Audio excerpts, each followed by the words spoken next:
Today, we're going to dive into a really fascinating ancient Buddhist story. It's from the Sutra of Prince Puṇya, and it tells this amazing parable that gets at a question we've all asked ourselves. What's the real source of good fortune in life? Is it about being good-looking, working hard, having incredible talent, or being super smart? Well, this story has a pretty surprising answer. So let's just start right there. What do you think is the single most important quality to have? It's a huge question, right? It's the kind of thing people have debated forever. And as it turns out, it's a debate that even the Buddha's closest and most brilliant disciples had among themselves. Okay, so let's set the scene. Picture the Buddhist disciples all gathered together, and they're talking about this exact topic.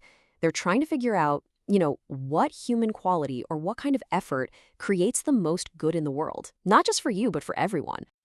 And what's so cool is how modern and relatable their answers are.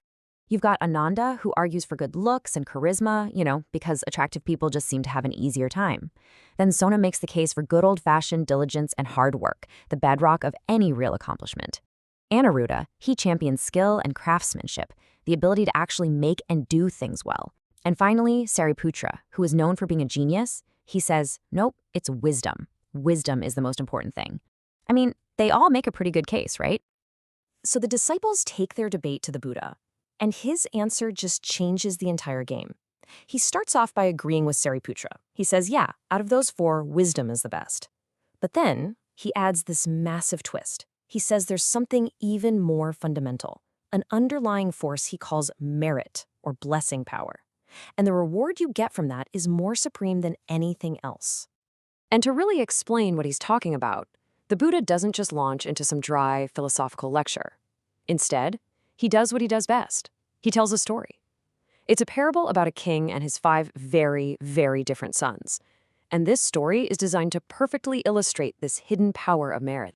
So let's meet these 5 brothers. The first 4 are basically the living, breathing versions of that debate the disciples just had. You've got Prince Appearance, Prince Diligence, Prince Skill, and Prince Wisdom. But the 5th and youngest prince, he's different. His name is Puṇya, which literally translates to merit power. He is the Buddha's answer. And his uniqueness was obvious from the second he was born. I mean, this was no ordinary royal birth. The text says that when he was born, treasures literally started raining from the sky, a magnificent throne just appeared out of the ground, and sick people were spontaneously healed. It was pretty clear this kid was operating on a whole different level. So, later in life, the 4 older princes decide to go out into the world to make their own fortunes. And guess what? They all succeed exactly how you'd think they would. The handsome prince charms his way into a fortune. The strong prince uses his muscle to pull a priceless log out of a river. The skillful prince makes incredible things and gets rich. And the wise prince becomes a top advisor to powerful people. They all cashed in on their natural talents. But then we get to Prince Puṇya, the prince of merit power, and his story is totally different. He doesn't have to scheme or struggle. The story says he just walks into a poor man's tiny little shack, and just by him being there, the place instantly fills up with gold, grain, and all kinds of treasures. He doesn't do anything. Abundance just sort of erupts around him. So what on earth is this merit? His brothers are, completely floored. They ask him, how did you do that? And his answer really gets to the core of this whole teaching.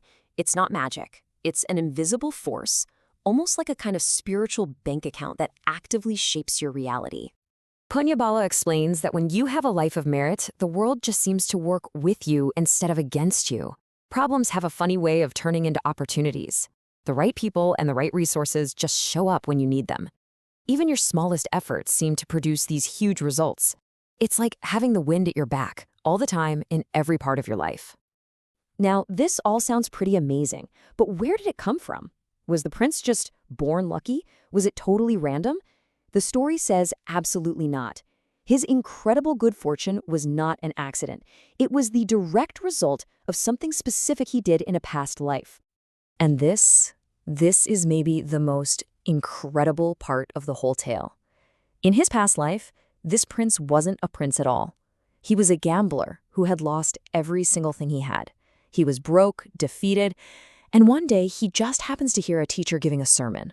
He's so inspired that he makes this profound offering, and that one single act, combined with a really powerful vow, completely rewrites his destiny. He becomes a king in that same life, and then is reborn as Prince Puṇya. And just think about what he gave. It wasn't some huge fortune. It was literally the last few things he owned in the world: an umbrella, his sandals, a couple pieces of cloth, and 5 coins. The power wasn't in the stuff he gave. The power was in the sincerity of it. He gave everything he had with this pure wish to create good for other people. So what in the world does this ancient parable mean for us, right here, right now? Well, the story is this powerful metaphor for how our lives can go. It suggests that there are really 2 fundamental ways to live, 2 different currents that can carry us. And the contrast couldn't be more stark. On one path, life just feels like an uphill battle. You work so hard and things just don't work out. You run into roadblocks everywhere and you're filled with worry.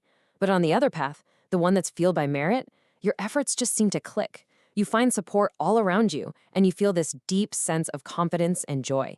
It's really the difference between trying to swim against a strong current versus just effortlessly flowing with it. And this brings us right back to the core teaching of the whole sutra. This is the exact verse that inspired that gambler in the first place. The instruction is so simple, we should actively and constantly be cultivating the causes of merit. By building up this inner treasury, we tap into a source of happiness that is just incredibly deep and lasting. So at the end of the day, the story of Prince Puṇya is a story of incredible empowerment. It's telling us that our luck isn't just random and our destiny isn't set in stone. It's a direct result of the seeds we plant with our actions, our generosity, and our intentions. So the question the sutra leaves us with is a really powerful one. What seeds of good fortune are you choosing to plant today?